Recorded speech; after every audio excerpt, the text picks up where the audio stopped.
It's Friday, nerds, and welcome to On Cooldown, your weekly WoW news feed at Marcelian&Flame. Blizzard at gamescon and the leaks. More dev Q&A with Ian and Josh. A bunch of hotfixes for classes, world PvP and such. Confirmed, Battle for Azeroth is the fastest selling expansion yet.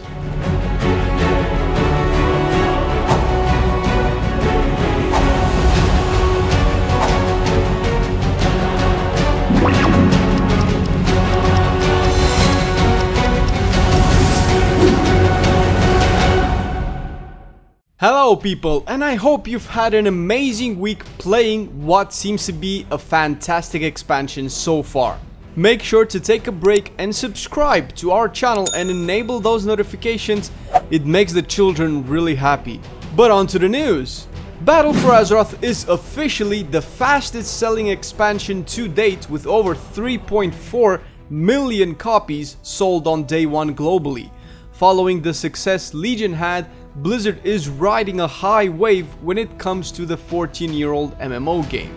They clearly have their formula down when it comes to a game design, and now they have the numbers to back it up. There have been unconfirmed sources that the player base has reached 10 million as well. Bombarded with a lot of content, Blizzard CEO has stated that they will constantly release stuff for us, even more to do in the following weeks. Looking good for us. Hotfixes and hotfixes galore. In the recent days, people have been addressing questions and concerns about their class, more specifically Arms Warriors with the Deep Wounds passive fiasco. Rest assured, everything is getting tuned and we constantly see around 2 hotfixes being implemented per week. If your class has any serious issues, Blizzard is more than likely working on it already.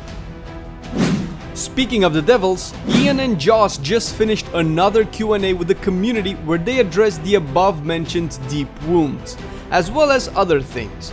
We've seen them look at PvP scaling in World PvP, where level 112 plebs would own 120 veterans, because we all know skill can only be developed at max level.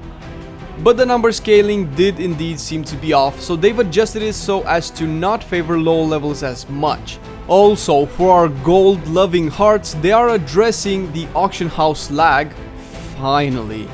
Starting next week, Azerite gear will also be tradable, stating that they opted for the current iteration of the system because they did not want players to feel pressured in trading their loot. Reaching gamescon with some hot new stuff. Starting off, let's clear everyone's confusion. Sylvanas has been confirmed as not Garrosh 2.0.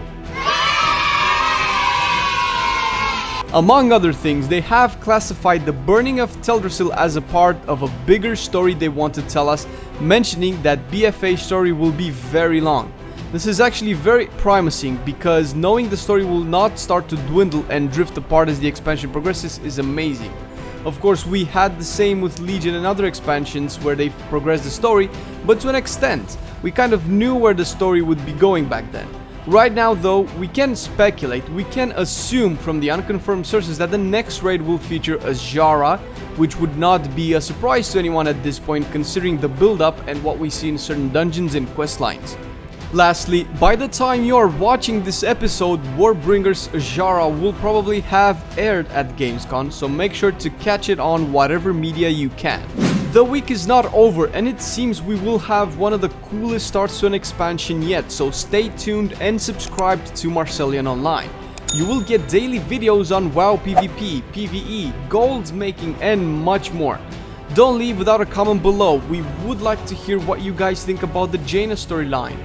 Can also the Horde nurture new characters before Blizzard kills them off? I guess you'll have to pay the sub and see.